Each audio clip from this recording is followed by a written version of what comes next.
అండి welcome to విజయ గుంటూరు వంటలు. ఈరోజు కాకరకాయలు తీసుకున్నాను. పావు కేజీ కన్నా కొంచెం ఎక్కువ ఉండిద్ది. ఈరోజు కూర వండపోతున్నా.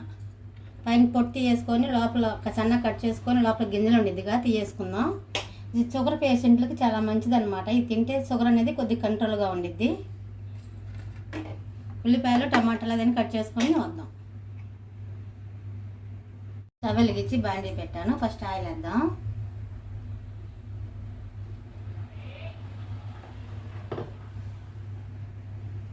ఇది కూడా వీటెక్కింది. తాలింపు గింజలు వేసేద్దాం. ఇలా కట్ చేశాను కాకరకాయలు ఉల్లిపాయలు ఇలా కట్ చేశాను. 2 టమాటాలు, 1 ఉల్లిపాయ, 3 పచ్చిమిర్చి, కాకరకాయలు.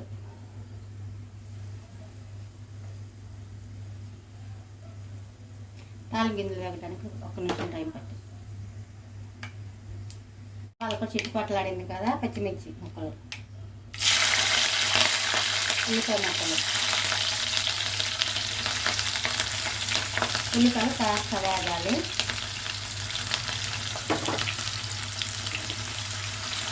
కొంచెం మగ్గితే సరిపోతుంది, మరీ బ్రౌన్ కలర్ అవసరం లేదు.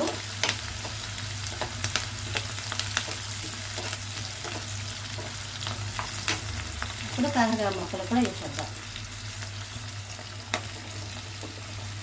లోపల గిన్నెలన్నీ తీసేసాను.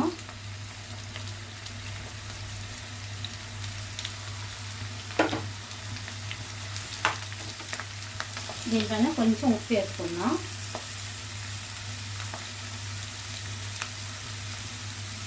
మేము ఉప్పు తక్కువగా తింటాం కాబట్టి నేను కొద్దిగా సరిపడినంత ఉప్పు వేసాను అన్నమాట.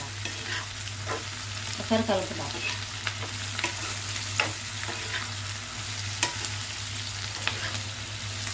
తొందరగానే అయిపోయింది కర్రీ మాత్రం.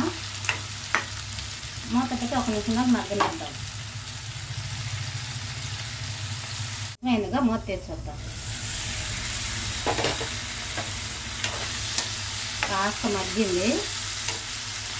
దీంట్లో 3 గంటలు పసుపు వేసుకోవాలి. ఇలాగా చింతపండు చిన్న నిమ్మకాయ సైజ్ తీసుకున్నాను. వాటర్లో నానబెట్టుకున్నాను. చింతపండు గుజ్జు తగలాల్సిందే. మరీ చేదుగా ఉండేది కాబట్టి కొద్ది పులుపు వల్ల పులుపు వేసుకుంటే చేదు తగ్గిద్ది అన్నమాట. ఇప్పుడు టమాటా ముక్కలు కూడా చేద్దాం. అన్నీ బాగా కలుపుకోవాలి.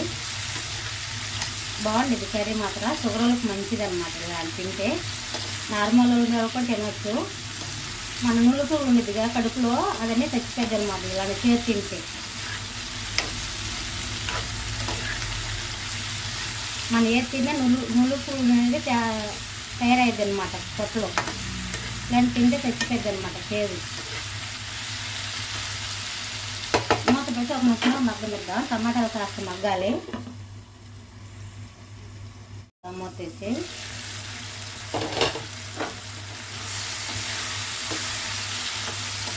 టమాటాలు కూడా కాస్త మగ్గింది కదా. అల్లం వెల్లుల్లి పేస్ట్ 1 స్పూన్ వేస్తున్నాను. ఒకసారి కలుపుదాం.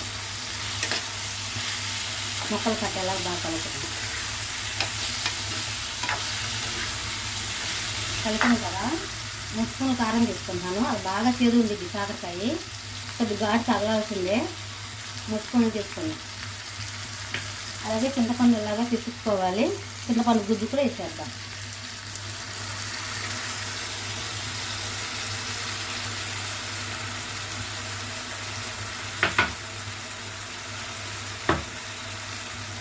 ఒకసారి కలుపుదాం.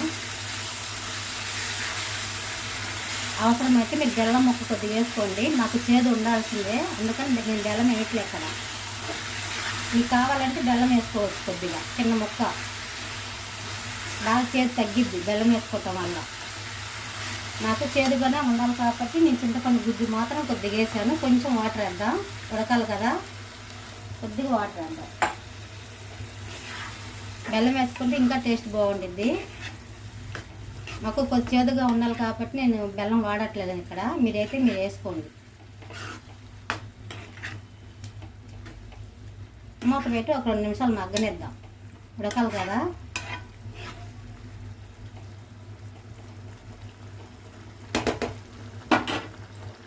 మూత పెట్టి ఉడకనిద్దాం.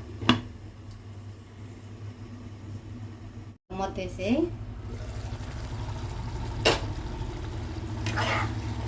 కూర కూడా ఉడికింది కదా,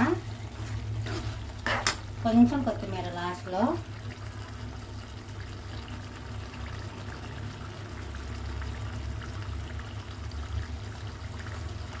ఒకసారి కలుపుదాం.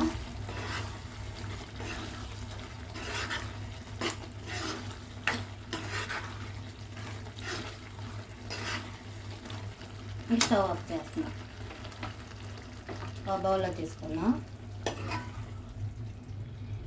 ఇలాగ వచ్చిందనమాట, గుజ్జులాగా. ఇలాగా ఉండాలి, మరి నీళ్ళుగా ఉంటే బాగోదు. ఇలాగా ఉండాలి, ఇలాగ ఉండాలి, గ్రేవీ లాగా.